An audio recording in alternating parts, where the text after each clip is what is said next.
22. The Boon Companion.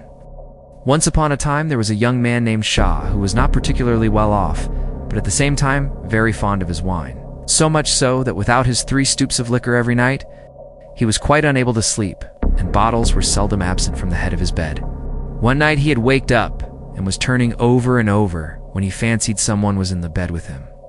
But then, thinking it was only the clothes which had slipped off, he put out his hand to feel, and lo, he touched something silky like a cat, only larger. Striking a light, he found it was a fox, lying in a drunken sleep like a dog. And then looking at his wine bottle, he saw that it had been emptied. "A boon companion," said he, laughing, as he avoided startling the animal and covering it up. Lay down to sleep with his arm across it, and the candle alight so as to see what transformation it might undergo. About midnight, the fox stretched itself, and Shia cried, "Well, to be sure, you've had a nice sleep." He then drew off the clothes and beheld an elegant young man in a scholar's dress. But the young man jumped up, and making a low obeisance, returned his host many thanks for not cutting off his head. Replied Shah, "I am not averse to liquor myself. In fact, they say I'm too much given to it.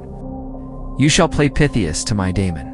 If you have no objection, we'll be a pair of bottle and glass chums." So they lay down and went to sleep again, Shah urging the young man to visit him often, and saying that they must have faith in each other. The fox agreed to this, but when Shah awoke in the morning, his bedfellow had already disappeared. So he prepared a goblet of first-rate wine in expectation of his friend's arrival, and at nightfall, sure enough, he came. They then sat together drinking, and the fox cracked so many jokes that Chua said he regretted he had not known him before. "And truly, I don't know how to repay your kindness," replied the former, "in preparing all this nice wine for me." "Oh," said Shah, "what's a pint or so of wine? Nothing worth speaking of?"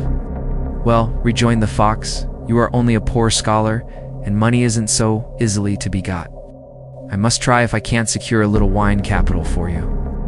Next evening when he arrived, he said to Shah, "2 miles down towards the southeast, you will find some silver lying by the wayside.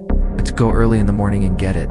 So on the morrow Chua set off and actually obtained 2 lumps of silver, with which he bought some choice morsels to help them out with their wine that evening. The fox now told him that there was a vault in his backyard which he ought to open. And when he did so, he found therein more than 100 strings of cash. "Now then," cried Shia, delighted, "I shall have no more anxiety about funds for buying wine with all this in my purse." "Ah," replied the fox, "the water in a puddle is not inexhaustible. I must do something further for you." Some days afterwards, the fox said to Shah, "Buckwheat is very cheap in the market just now. Something is to be done in this line." Accordingly, Shah bought over 40 tons, and thereby incurred general ridicule. But by and by there was a bad drought, and all kinds of grain and beans were spoilt.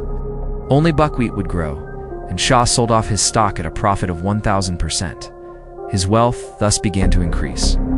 He bought 200 acres of rich land, and always planted his crops, corn, millet, or whatnot, upon the advice of the fox secretly given him beforehand.